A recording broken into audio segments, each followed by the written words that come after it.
One of the things that I love about musicals is how they use music differently from almost anywhere else.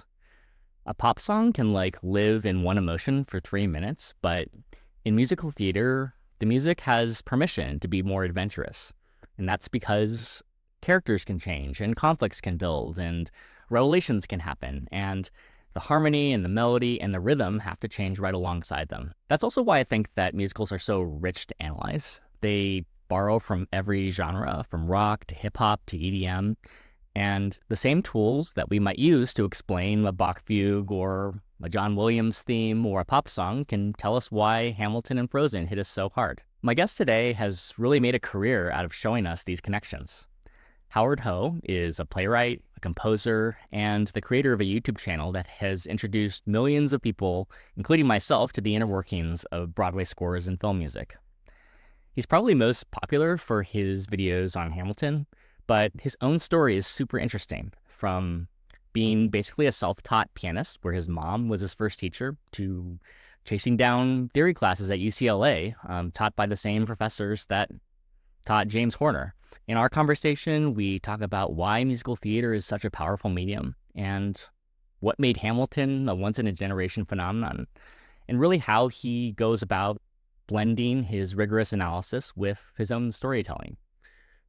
Finally, we talk about his own creative work and why it's important to bring Asian American stories to the stage.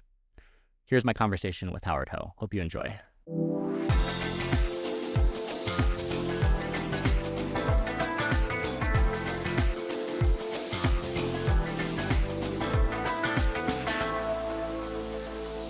Hey, Howard. Hey, Ryan. Thanks so much for sitting down with us. Yeah, it's my pleasure. Yeah, it's so cool to get to chat with you. To start, a lot of people that follow your channel, including myself, are, familiar with a lot of the really great work that you do, breaking down show tunes, and in particular, all of the work you've done with Lin-Manuel Miranda's stuff. But actually, a lot of your early videos were actually of you playing the piano, of you doing kind of these keyboard covers of hip-hop beats and theme songs. And I don't know if a lot of people know that about you, but maybe we could just start by talking a bit about how you got into music and your background there. Yeah, thanks. Thanks for watching those old videos. They're sort of not as well. One of them is well loved, and then the other ones are kind of there. But yeah, no, I mean, obviously, I study piano, but when I say that, it was not traditional. I think a lot of people, the stereotype of the Asian kid is oh, you learn piano, violin, right? But the thing with it was that I didn't have a real teacher. My mom was my teacher. And, it could have been just to save money or whatever, but it really, she studied piano when she was younger. And so she was just trying to instill in me some of the things she learned, but she was not a professional teacher at all.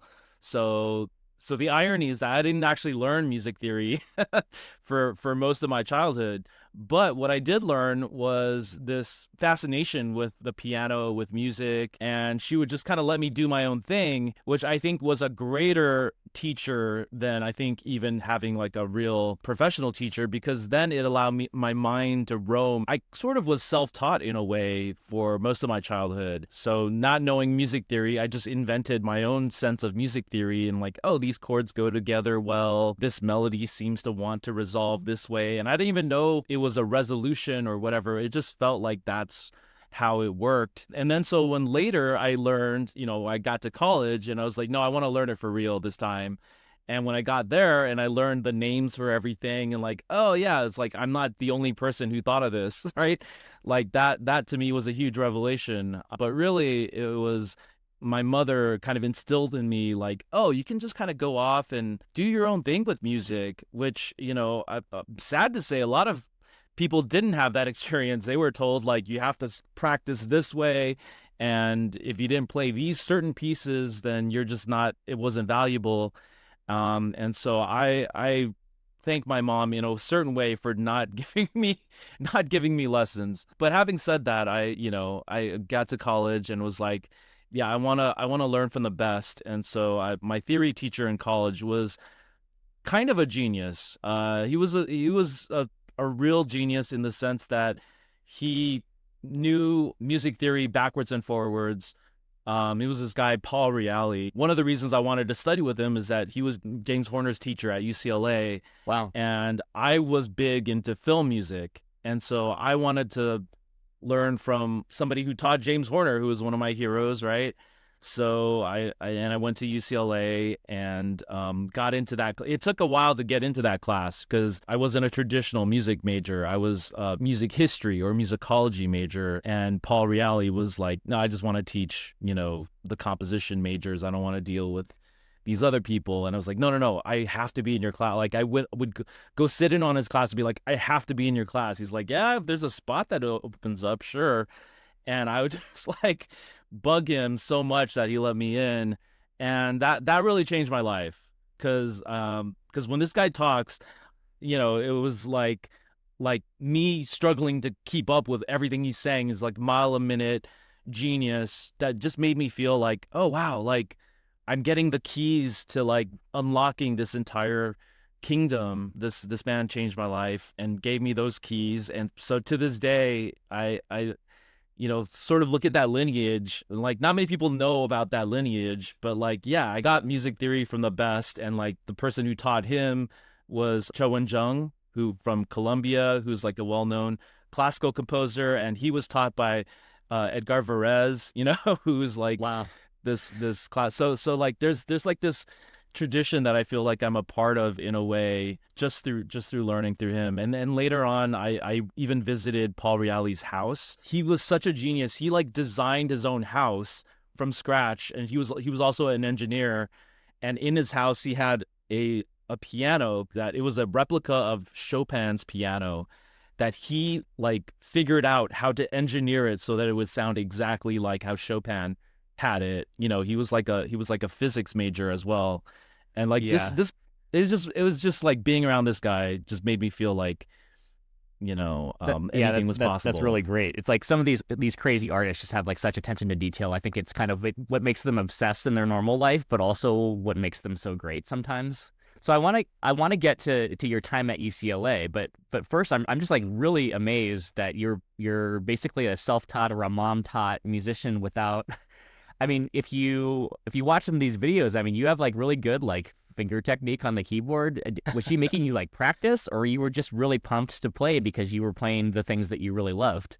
So if you want to talk about technique, I actually had to learn technique a little late. Like I had the technique of watching her play, and then I would just mimic her fingers, but I had horrible technique that I had to completely relearn in college. But again, she instilled in me this idea like, oh, I could just sit down and play stuff. And if I didn't like the way it sounded, I could just change the notes and play it the way I liked, right? And there was no supervision. I still did learn a lot of classical sort of repertoire, so like Moonlight Sonata, but I never got beyond like a very basic level. And I really wanted to play Rachmaninoff.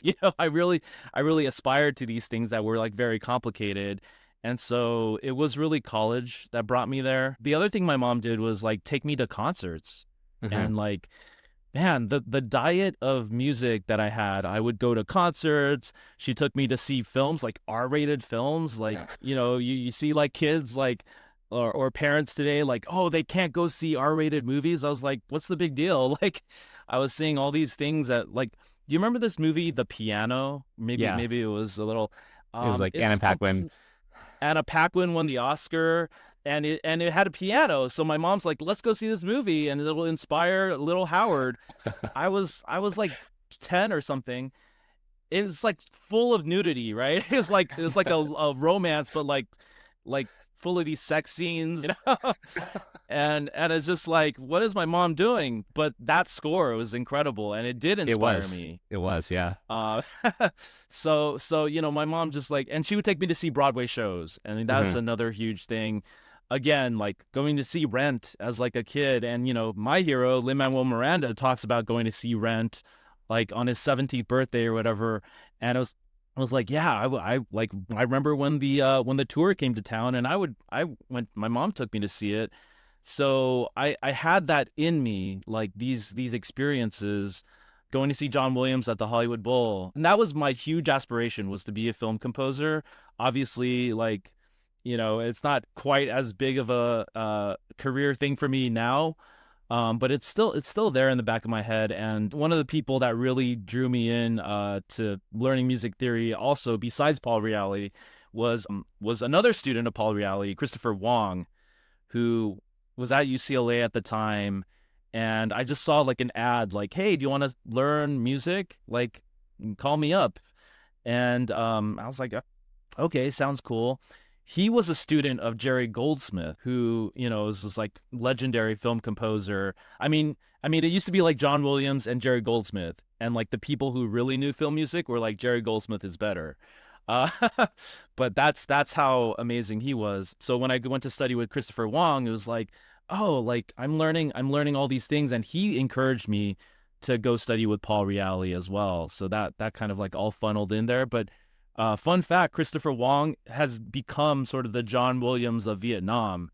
Like, he is the go-to film composer in Vietnam. Like, Oh, that's it's a cool. kind of a strange story of how that happened. But it was, again, like that lineage, right? It's like from the very beginning, I had these amazing teachers and, random meetings that became these like lifelong friends and mentors, really. I think one of the really amazing things about your background is it sounds like, a lot of us that, for instance, I played piano, but I didn't really study music. I just studied piano, right? It was like I went to piano lessons and I played the pieces that my piano teacher wanted me to play and had recitals. But it sounds like your education really was a music education. Like, you were being exposed to all these different things. You were able to explore and kind of decide what types of music that you liked and you didn't like. And I'm curious, not everyone just goes into college thinking they want to study musicology, but how aware were you of your own kind of love of music at that time? Oh, I think I was pretty aware of it. I think I had a little bit of like that snob thing going on where like I know the names of these people and you don't, right? Like, I know who John Williams is, I know who Jerry Goldsmith is. But I think that in a certain way, I was also pretty far behind because I didn't have that like theory training that a lot of my peers were getting. And I would go see them play recitals. I never had a recital, like that's still a thing. Like, I still want a recital because like they all got them. But I would see them and they would play all these like complicated pieces, and I sit there like, man, I'm missing out. But of course, many of them don't play now, so it's sort of this kind of sad thing. But for me, yeah, I really got the love of the music. I mean, I remember my mom. I had a birthday where my mom took me to like a record store. It was like, hey, like pick out your favorite record, and that'll be your birthday present. And I picked out James Horner's score for Star Trek 3. And my mom was like so confused. She's like, "No, pick out like a pop record. Like, what's your problem?" And she made me almost return it. And I was like kind of kicking and screaming like, "No, this is actually what I want." And to this day, like, again, that like I talked about James Horner earlier. But yeah, no, but she gave me that freedom, and she had a piano at home, which we were not a rich family or anything, but she would invest in this piano, make sure it was in tune. And so, in a lot of ways, like that was like my main toy, like we didn't have that many toys. And I kind of grew up like I was a single mom, only child. So I didn't really have that many people around me to like hang out with. And so the piano kind of was like what I hung out with. And I would like literally just like play keys and like listen, and just like, it was in a certain way, it was like sad, but it was also just very instrumental in making me feel like I could belong to that world. I have a similar story where I like ran into a kid, like it was like at a warehouse or something, and I was picking up the soundtrack to the Titanic because it was like, James Horner. yeah, it's like he had done something, I had like watched the movie kind of reluctantly as like a 16-year-old or something, but I just remember a moment thinking like that he just did something in that score and I have to know what it is. So I need to go like buy the soundtrack and like listen to it and like plunk it out on the piano. It's just like so incredible what film music can do sometimes. Yeah, and to me, like, I would really, my first things that I composed were like horror film scores. Like, not to any movie, but just because the chords are so weird, right? Like you can wrap your head around like a major chord and stuff, but like they were all full of these like diminished chords and, exotic like dissonances. And I was like, oh, like I just want to like play these dissonances and play like really loud bass notes. And the way I would play Moonlight Sonata was like really loud with like these bass notes. And people would tell me like, you're playing it wrong, man. Like this is real, like it was supposed to be really soft. I was like, no, this is like, I'm like playing like, a bombastic organ, and it was completely wrong. But yet I just felt like, no, this is this is the way I feel about it. Later on, I met a friend who could play the third movement of the Moonlight Yeah, Sonata, which that I one's don't know if intense. Yeah. is actually Yeah. bombastic, and it's like, oh, that's what I think I'm playing when I'm playing the first Yeah. movement. And when he played that, I was like, oh yeah, you have the training that I don't have, and so you can play that and I can't. So again, like it was in my head that like I had to learn the real thing. Oddly enough, there was a fellow student in college who was like this opera singer and conductor who's like was my peer. He wasn't even a teacher or anything, but he sat me down and gave me like the actual piano technique that I use today, and said like, practice this way, practice slowly, practice each finger at a time. I must have been already like 20 years old or something at that point, playing the wrong way.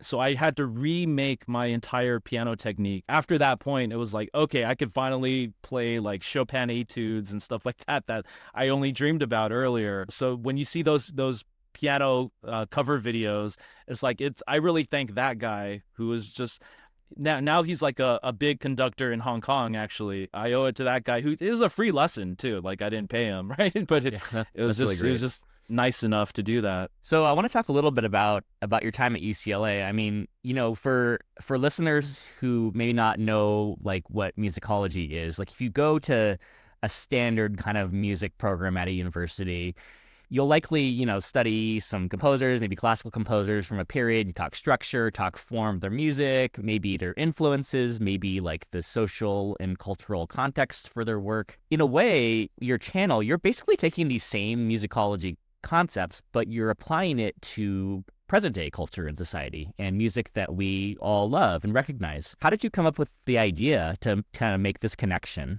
Oh, that's a great question. I actually attended one of the more innovative musicology programs in the country, which I'm so grateful for. And I didn't know this at the time, but they were just on the cutting edge. The professor that I studied with the most, Robert Fink, he was known actually as the electronic dance music professor. Interesting. Because he had the history of electronic dance music class, and it was even featured in like Spin magazine. And it was I just lucked into it, right? Like I went there to study with Paul Reale, but the fact that he was there and, he was teaching about all these like EDM subcultures, that was mind blowing in a different way. And the idea that you could apply academic rigor to these sort of like modern and like frankly kind of fun topics, right? Like you go like, no, this is over here, the classical's over here, and like pop's over there, and they can't meet anywhere. That was something that right off the bat I had in my education was like, no, we can apply the same tools across the board. There was like a class on the Beatles, right? My other professor that influenced me, Susan McClary, was sort of known back then as like the sort of big bad feminist of music theory, because she would analyze Beethoven but put like a feminist lens on it, and people were like, how dare she ridicule Beethoven or whatever, and she's not, right? Like I remember attending a lecture on Beethoven by Susan McClary, and at the end of it I was like, oh, that seems fine. And then I went up to her, I was like, where was all this stuff, this controversy that I heard about? And she's like, oh no, I talked about it, it's not controversial, I just talked. She was talking about like a chord in like first inversion, but the way she described it was like, oh, it's like an ejaculation. It wasn't to like demean the music. It was like to actually talk about the feeling that we're having when you listen to it. She was like a conservative punching bag, right? Yeah. So that was kind of one of the ways in which politically I was like, oh, this is interesting, because if I didn't attend that class, I would just assume like, wow, what an evil person to try to demean Beethoven, and it wasn't at all. So right off the bat, I had one of the most innovative, and also the programs that were the most conservative were on the East Coast. Mm-hmm. So these were the programs where like you had to study 12-tone technique, Hmm. and, all these like very esoteric concepts that really didn't have any application. Like it was just people kind of like creating all these complicated looking diagrams and being like, look at how smart I am. Whereas on the West Coast, you were like 3,000 miles away, and you could be a little more iconoclastic and kind of study, compare opera to like Madonna, that kind of thing. So yeah, it was super exciting to me to be part of that. In fact, my honors thesis as an undergrad was this piece called The Perfect Fifth. It was like a 30-page honors thesis. It was like my proudest achievement. I'm still very proud of it, but just talking about the perfect fifth throughout history. And I related to like Bach to Pythagoras, and then it goes down the line to like all the John Williams themes use the perfect fifth, right? But then comparing that to how Alan Silvestri used it in Forrest Gump, or James Horner in Field of Dreams, you know what I mean? And like to me, that's where I was at, was just like I wanted to quote unquote conquer the world in the sense of like talk about music not in like a certain period, but just across all periods. So that was where I started, Yeah, like, I mean, that's yeah. really amazing. That to me, that's like really like the heart of like what musicology is, right? Talking about like the lineage of a technique, and it's obviously the natural conclusion to that is its current manifestation in the music that we're all familiar with. The disconnect for me was always that we all love music so much, and yet not a ton of us really dig into it. And I think that there's really opportunity for people that love music to understand a little bit more. And I think that that's one of the reasons why, at least I think, that your channel's been successful, because you've really been able to connect a music that people love and talk about it in interesting ways that people haven't heard about. I think one reason I'm able to do that is because I was self-taught. I did Hmm. have all that time where I had to just think about it on my own. And so I feel like because I'm self-taught, I can bring in people who don't have that training, but I don't have to use the language of the training. I can use that language of like when I was a kid and didn't know anything, and communicate it, because people know how music makes them feel, right? Like that's why they listen to music. But the fact that I can explain it in a way that they understand what I'm talking about without using terminology and just going straight to like, this is sort of the mechanism in a non-scary format, such as using visuals or just using non-technical language, that just makes, I get comments on my videos about that, about how like I didn't know anything about music theory, but yet I could follow what you were saying. Yeah, yeah. There's there's this great moment in your 10 Dual Commandments video where you start like listing like the roles of Baroque counterpoint, and then you like cut to someone sleeping and like on their desk. And I remember watching that and thinking like, this is literally what I actually learned in my music theory class. And like, and you're Yeah. right. At the time, I was thinking, yeah, this is pretty dense. I love that, by the way. I Yeah, love doing species counterpoint. That was yeah, so fun for yeah. me. Well, it just got me thinking like they don't need to talk about like a Baroque piece to talk about, because Yeah. these ideas do exist other places, and maybe it could be more exciting. Maybe you could talk about these popular songs, because it's the same ideas, right? It's not like Bach invented it, so it's only Bach. But I mean, I actually love getting that traditional education, because that's what I was craving. yeah, But yeah, I think it does a huge disservice to be like, oh yeah, we don't compose like that anymore. And I exactly. think That's the point, I think. I actually point back to, knowing music history. I point back to a moment where Bach was doing such complex things that like have not been equaled, frankly. And then right after him, you had like Mozart and Haydn, and by comparison, it's so simple. I It's mean, very obviously, structured. It's yeah. it's just like 151. Like completely sort of the opposite of like these complex. I mean, Haydn wrote fugues and stuff, but comparatively, it was like almost like writing these like very simple pop songs compared to what Bach was doing. But we don't denigrate Mozart for that, because I think we like look at that and going like, oh, that he was a genius in his simplicity, in like paring Hmm. down what was essential. And I feel like a similar thing happened today, where we have, you know, not that pop music is simple, but that like there's a genius in like ordering these things just right, even just in a pop song that doesn't seem to have anything going on, but like there's a reason why it's catchy. There's a reason why, they have staying power over like decades. Even if they didn't know what they were doing, they were still applying those rules, or those the kind of logic. Yeah, absolutely. I just wanted to talk a little bit about your videos because the thing that I think makes them so incredible is that you just go like huge lengths to really tell every aspect of the story in like extremely high quality. And it's like a every video is like a documentary that was perfectly mapped out. And I'm, from the infographics to the background research, and I'm just curious, like, how long does it take you to do all of this prep work for a video like that? Well, it used to take me a lot longer when I in the earlier days, but it takes anywhere from like 2 weeks, which for me is fast, to something like, I don't know, like 2 months or 3 months at like the longest period. But really, it depends on how inspired I am. Like, oftentimes I'll work on a thing and be like, oh, I missed something. Like, I just realized something. So now I have to re record a bunch of stuff. And that process just keeps happening where like I'll go move forward and then have to go back and then move forward. And so these things just take a while. But I know I'm on the right track if that happens.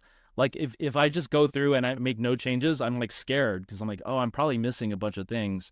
So over the course of like, let's say a month or a month and a half on average, being able to put together something, and I'm glad you said it that way because I do think of myself as a storyteller.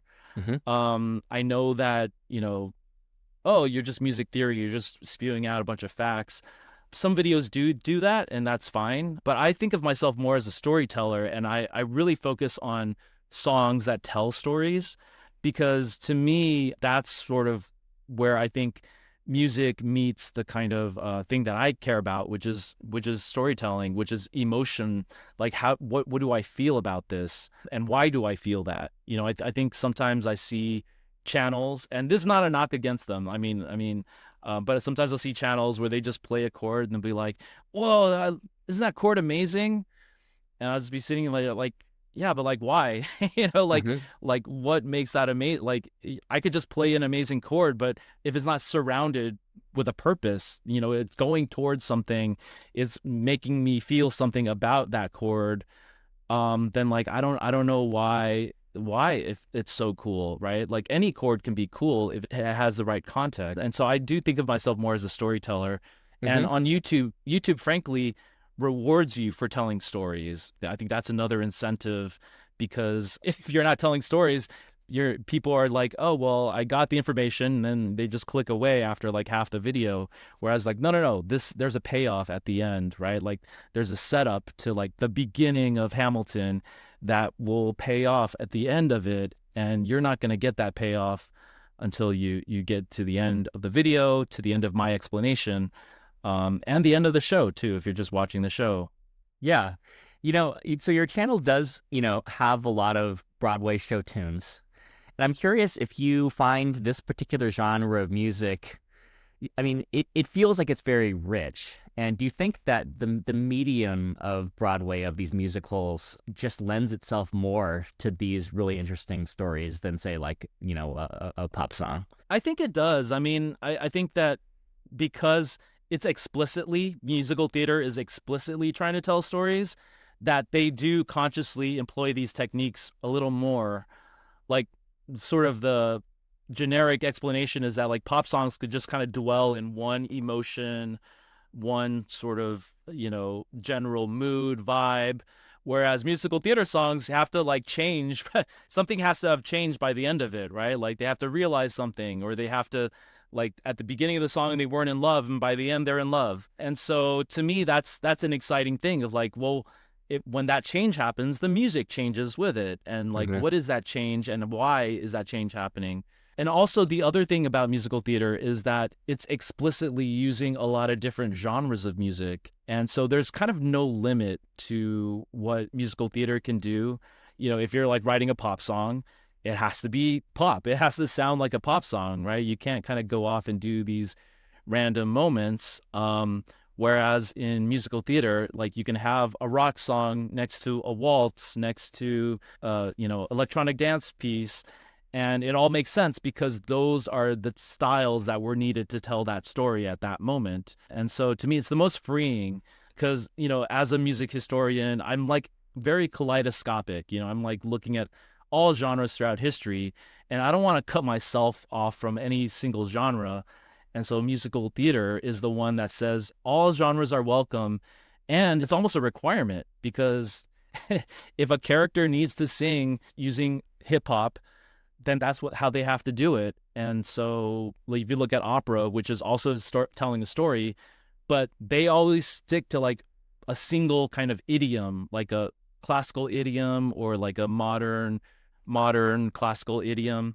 Occasionally you'll see like, oh, they'll throw in like a little reference to like a pop song, whatever, but they're going to stick with whatever that composer is like known for. Like Philip Glass just sounds like Philip Glass, right? But musical theater sounds like what it needs to be. Like Lin-Manuel Miranda can write like Latin music for In the Heights, and then in Hamilton he's writing like hip hop and like ballads and all these other things, and like they don't sound like each other, but they came from the same person because he's telling a different story. Yeah. I think part of it also, and I don't know if you'd agree, is that the experience of musical theater is you sit down and you're basically on board for like the whole time, right? It's not like a Spotify playlist where you're going like next, next, where they have to, it's like the goal of the pop song is to keep you engaged at all times. Like they can't let up because you're just going to go like next. But in musical theater, you can have moments that are quieter. You can have moments that have a lot of contrast. And a lot of times things just come together like at the end. Maybe you don't understand something now, but you understand it later. A funny example I was just thinking about is, I have some kids and like we watch Frozen all the time. So of course, like I know all the songs and I know all the music in Frozen. But recently the Broadway Frozen came touring and I went to see that, and it was just like, I'm one of those guys that like always gets the chills at musical theater because there's just something about it. And that musical was just like so fresh and engaging to me in an environment when I was not ready for it. But I was like, man, there's just something about this medium where they can just do things that you can't do normally. I don't know if that's part of it. It's like that the story, the arc is longer, maybe. Yeah. I think that's right. I mean, I think, like I talked about the setup and payoff kind of situation. Yeah. And I think that's true of like the best musicals is like they'll set something up and you don't know it's being set up. I think if you see it coming from a mile away, you're like, oh, they're setting that up. But if they kind of like hide it in just the right way where you're enjoying it in the moment, and then suddenly the sort of like classic version of that is they'll have like somebody singing one song, someone singing another song, and then suddenly later on, like there'll be a reprise where they're singing the same music together and it like fits like, magically. That's sort of like maybe the bad version of it because like everyone can see that coming. But in the best ways, like if they hide it just well enough, or the styles are so different and the characters are so different that you don't expect it to come together, and then it does, that's very gratifying. And I think it speaks to the adventurousness and innovative quality of musical theater. Going back to what I was talking about with In the Heights, In the Heights features a lot of different genres, but there's a song called 96,000. Mm-hmm. And I remember sitting in the theater. I didn't know who Lin-Manuel Miranda was. Like he was in the touring production of In the Heights in LA. This is his first time kind of performing the show in LA. And I had no expectations.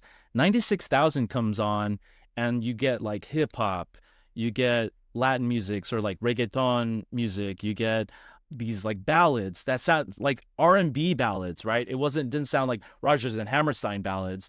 It was like full on, like 90s ballads with like synthesizers and stuff. Then it all comes together in this like huge explosion, and you have it all happening at the same time. And there's like dancing. And it was at that moment I was like, oh, wow, he took all the music I grew up with, all the stuff that was not respectable, and he combined it all together into this tapestry where like it doesn't sound like Rodgers and Hammerstein. It doesn't sound like Sondheim. It sounds like today, like me. And that had a profound effect where I was like, oh, I can tell my stories too. I could do what he did, but for like my own experiences. One of the first things I did after seeing that was I wrote this sort of short, like 10-minute musical, but it was full of like rap battles and stuff. But it was based on the Ice Cube song "Today Was a Good Day." Hmm. And I remember being a kid listening to that song and being like, yeah, this is such a cool song, but like, will it be forgotten in 20 years or 30 years? Or will it become our new classical music? Will it become the oldies? And part of me was like, no, I couldn't be the oldies. Like this song's just, it'll always be like edgy and whatever, right? Well, cut to like 20 years later, like it was the oldies. And so I was basing a play off of that, and they were doing rap battles, and then at the end they all sing "Today Was a Good Day," but in canon.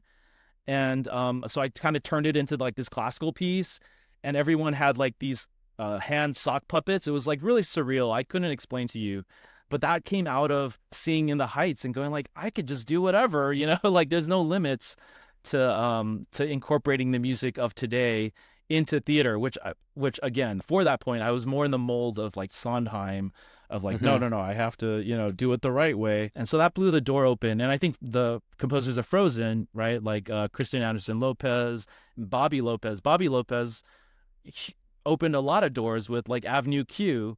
Like people didn't even think a Sesame Street parody was going to do well, because they're like, oh, you're not supposed to do that. You're supposed to do stuff that's like very respectable, and like, again, like it was the model was Sondheim, and they just came out with this thing that was like dirty puppetry for kids, and who's going to watch this? But it turns out like, that sparked their Bobby Lopez's entire career.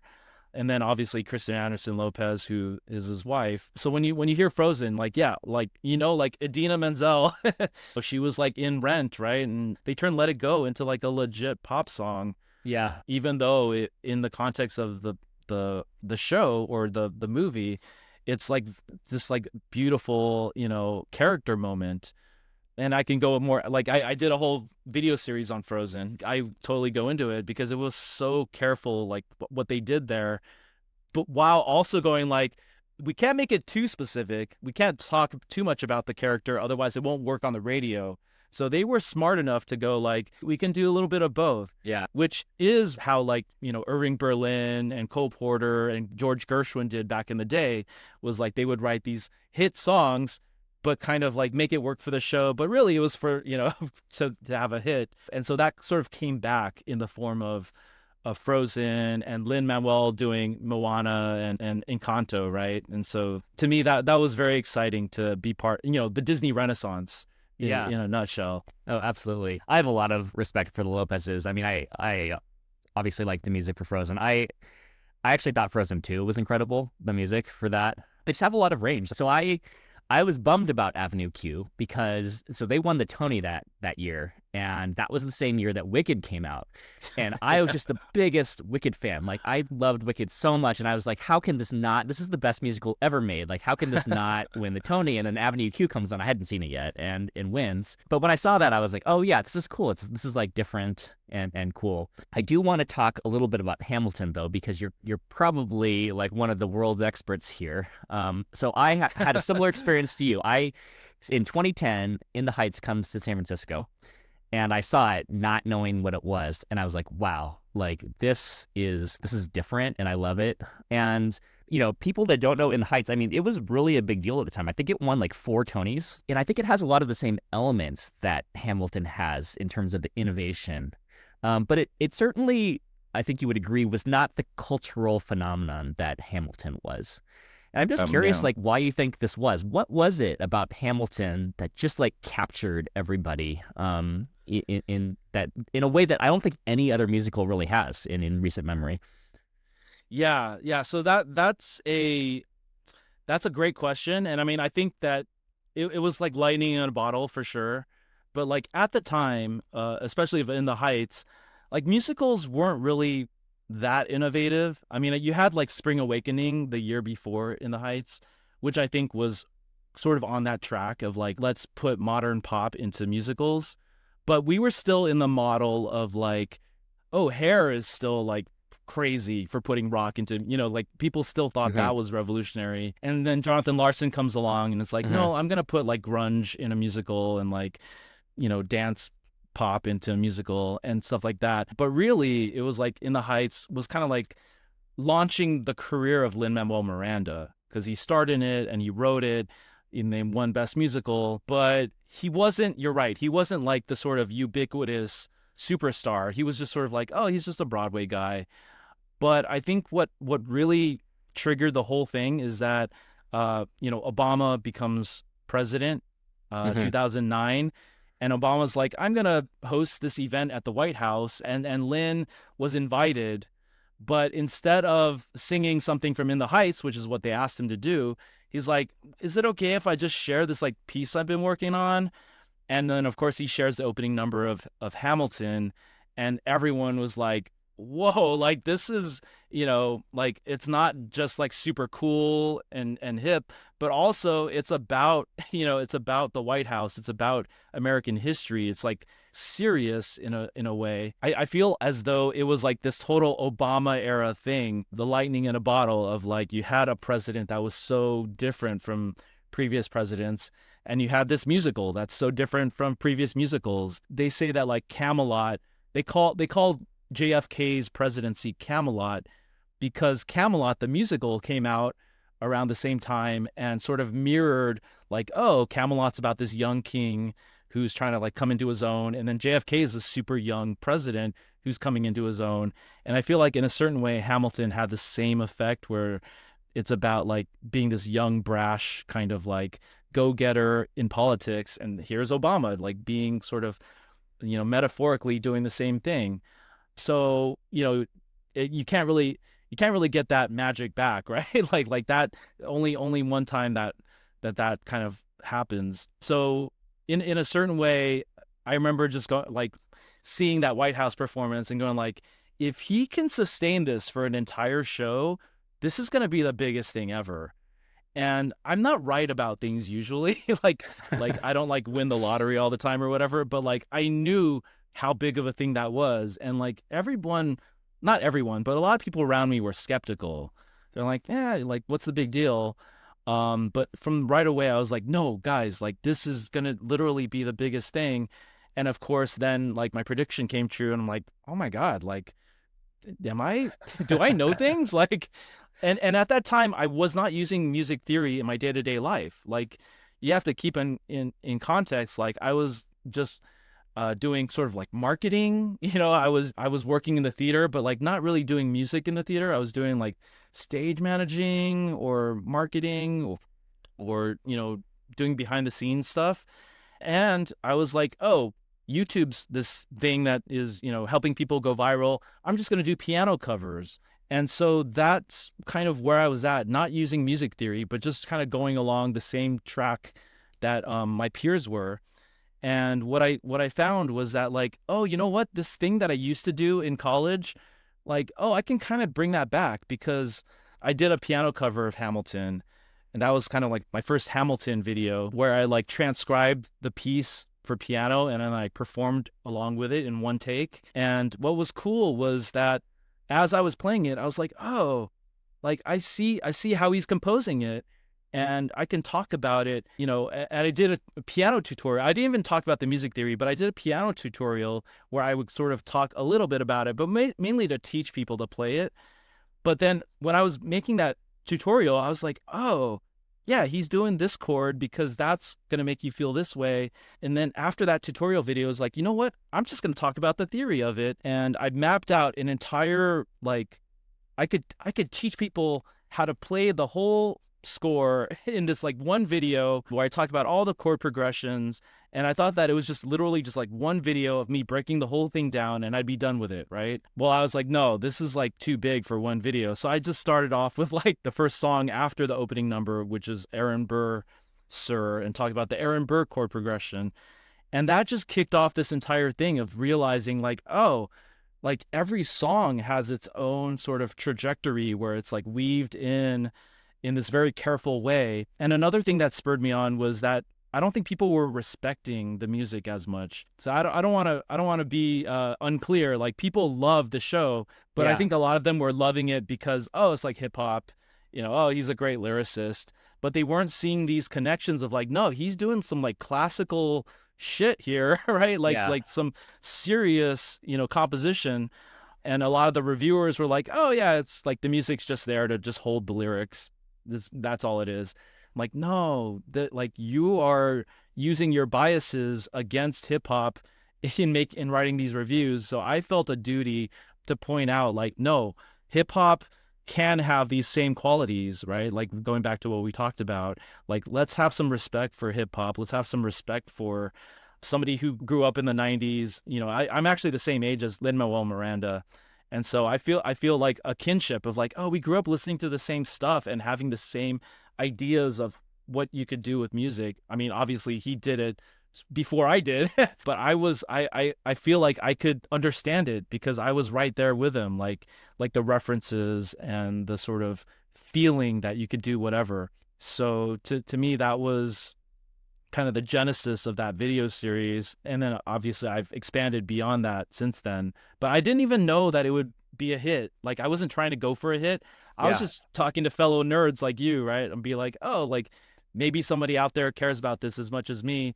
It turns out like everyone who likes Hamilton, just, you know, the whole fandom came over to my channel because even if they didn't understand what I was talking about, but they just love the show and they just love the idea that the stuff behind the show is actually logical and full of complexity. Yeah, and it's just so rich. I mean, you know, when I saw the show, obviously really liked it, but, you know, you're not able to really process everything that's going on.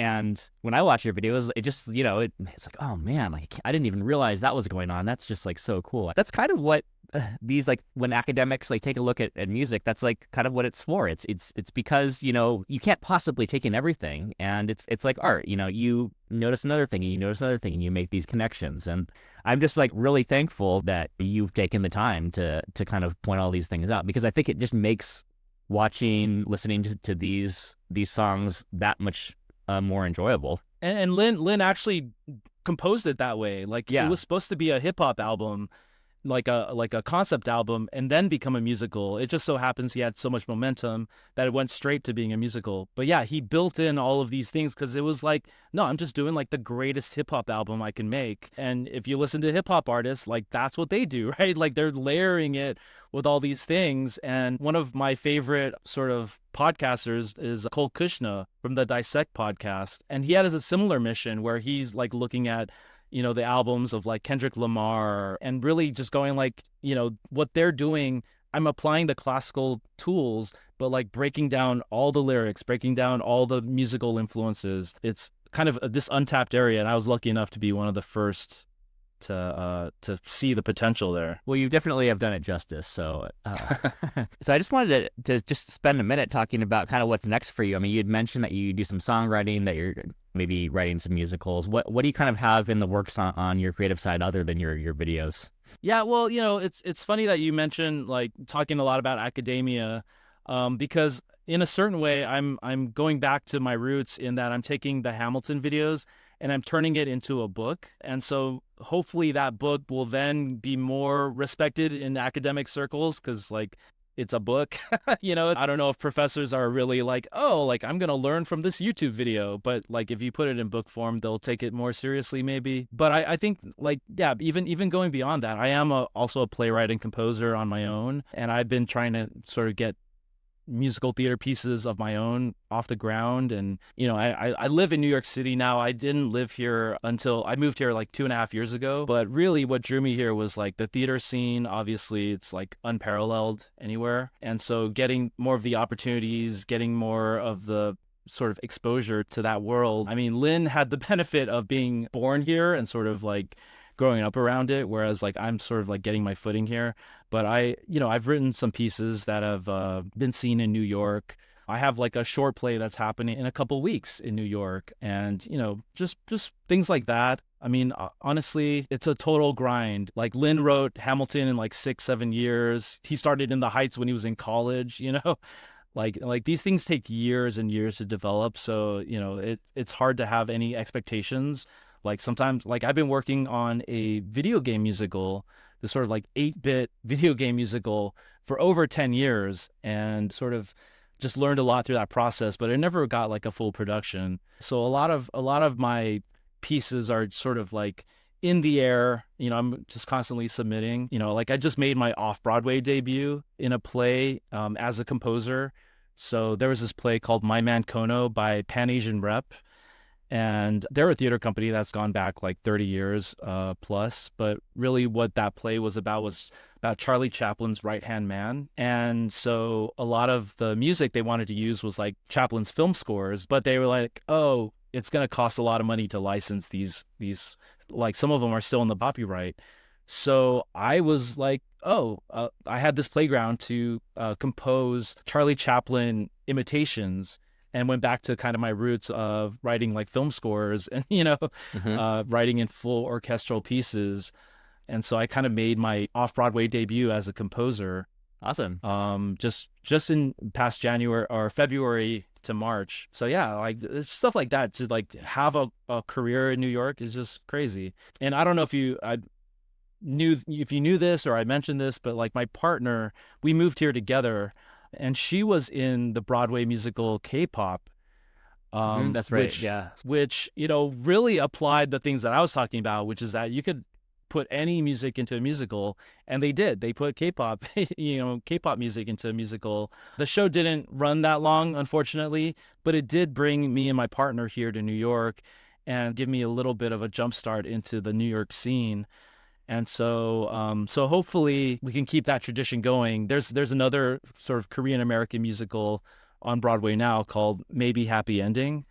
And so, as an Asian American artist, like that, those are kind of the opportunities I'm looking for, which is like not just writing new musicals, but writing musicals that represent me and my community. I grew up in Southern California in a Asian American enclave where we weren't seeing ourselves on TV or in film or whatever, but we were seeing ourselves at school. All my friends were Asian, right?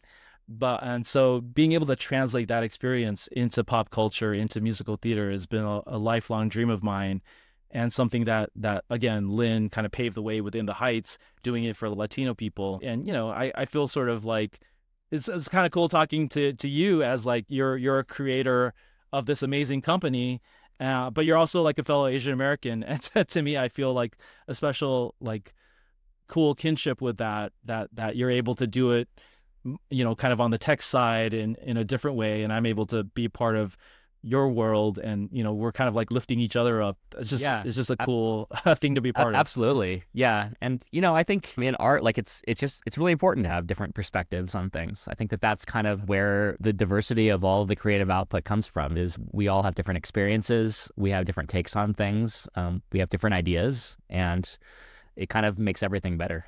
So yeah, I mean, best of luck with that. It's really amazing. Yeah, thanks. I mean, yeah, and Broadway is like very, there are gatekeepers to Broadway. So Hmm. I think this is a challenge, and I think in the pop world there's maybe fewer gatekeepers, but definitely definitely on Broadway you're like, okay, how do I crack this? Yeah. But that is the challenge, and I do feel like YouTube also has given me this huge boost in visibility, of like, oh, it's not just somebody like teaching music theory, but it's like this sort of youngish Asian American guy doing it. I mean, I'm not actually that young anymore, but I care about sort of like things that are young, things that kids are into, things that are trends, because to me that's what the next musical theater piece is going to be about, right? Like I'm always looking at what genre hasn't been represented. So I was talking about like an 8-bit musical. It's like, yeah, I haven't seen an 8-bit musical before, right? On the sort of the scale of Broadway. So that's kind of the thing that I was trying to do. And I just recently worked on a musical in Arizona where we actually premiered that musical, in the same building where Wicked was. So Oh, so nice. imagine like Wicked in this huge theater, and then they leave, and then a few days later we're doing it in the exact same theater, right? But what we were doing was a solo show by this woman Christina Wong, who just was like a Pulitzer finalist for a different play, and I was doing her new show, which is called Food Bank Influencer. And the entire thing was like a karaoke musical. And it's just like I haven't seen a karaoke musical before, right? And so, but to me, it's not just a show that I haven't seen before, but it kind of had like a little bit of an Asian American feel to it, right? Because sort of karaoke came out of Asia, and is huge in the Asian American community. So to me, like that was this feeling of representation, but it was also musical theater. It was also going back to telling a story using these karaoke songs. I love that. And I love how, yeah, you're just like tying in like your whole life of growing up with such a diverse perspective on music, and then your musicology, the way that you just really think and analyze very hard about these things and really appreciate it. And I do think that your videos give you some clout. I mean, we can tell that you're very serious about your craft. Yeah, I really hope that yeah, things work out and you get some traction, because you know, it's yeah, the work that you do is really great. Yeah, yeah. Thank you. Yeah, I mean, I definitely, like when I landed, I definitely connected to some of the other YouTubers in Broadway. There's a whole like fandom community that is unparalleled. Like in LA, I was involved in a lot of theater, but you don't have quite that same level of people tracking like all the actors and what they're doing. But I think on Broadway, it's like in the news all the time, and then you can go see the shows, and then they go to stage doors. But the thing that's really cool is like, yeah, I can actually interview these people here because I live here now. So you call my videos documentaries. Like I've actually been moving more and more towards the documentary format, as I can like actually interview people, or you know, go talk to the actual theater makers on Broadway. One of my more recent videos was like a 50-minute, I call it a documentary because it's 50 minutes long, just talking about the show & Juliet, which is an entirely like pop jukebox musical, like featuring the songs of Max Martin. You know, speaking of like, Yeah, pop songwriters, no one's the done it best. better than Max Martin. Yeah, no, I think that it has given me a huge boost, to the point where this past like Broadway Con, so Broadway has its own, you know, sort of like Comic Con but for Broadway, and Lin-Manuel Miranda was there, and he gave a shout out to my channel. He actually gave me 2 shout Oh, outs. that's great. That's amazing. And he mentioned me by name, and it was like Howard analyzes my shows and everything, to like a huge audience. It was like hundreds of people there. And ironically, I wasn't at that event because I was working on my off-Broadway debut, you know, Oh no. like a couple blocks away. That was sort of a really heady moment of like, oh my God, is this happening? Yeah. Yes. Have you ever, so you've never met him in person before? Oh no, I've met him many times. Yeah. Oh, you have? Okay. Oh, that's great. Yeah, one of the first things I did when I got here was like, okay, when am I gonna meet him? Like, is this gonna happen, or like? And it just so happens that like one of the first times I went to the Drama Bookshop, which he actually is a co-owner now of the Drama Bookshop. He helped sort of like revitalize it, and I went down there, and I sort of saw him sitting in the corner, like looking at his phone, and I was like, that can't be him. He's just like sitting there, like that's kind of like weird.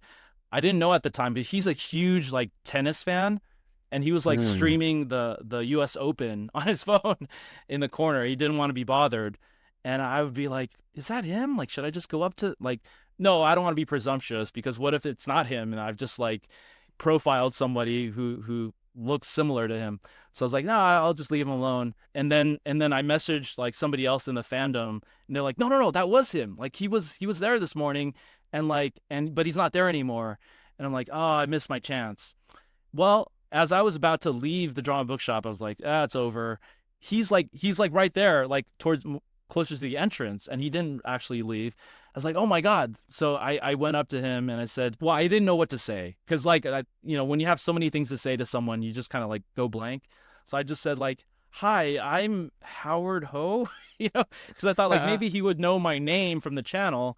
And he was like, oh my God. Like he thought about it for a second, like, oh my God, yeah, you're the guy who does those videos. And, you know, gave me a big hug and everything. And so I got a picture of him. And ever since then, I've seen him like, I think like half a dozen times, where, you know, I was at the first preview of New York, New York, which was a Broadway show that he co-wrote. And I gave him a big hug then. You know, I give him a big hug at intermission. I give him a big hug after the show. And it was just like this great thing of like, congrats, man. And, you know, just being able to be part of his sort of outer circle. I'm not in the inner circle, but I'm just sort of like there at different events. And so, you know, these are the kinds of things that I can do now, that like I would have blown my mind like 5 years ago, right? Yeah, that's just so incredible. Well, Howard, yeah, just thanks so much for taking the time and sharing your story. I mean, it's just so great, what you're doing and what you've done. And I wish you like the best luck for the future. Thank you so much. Yeah, I'm sure we'll check in soon.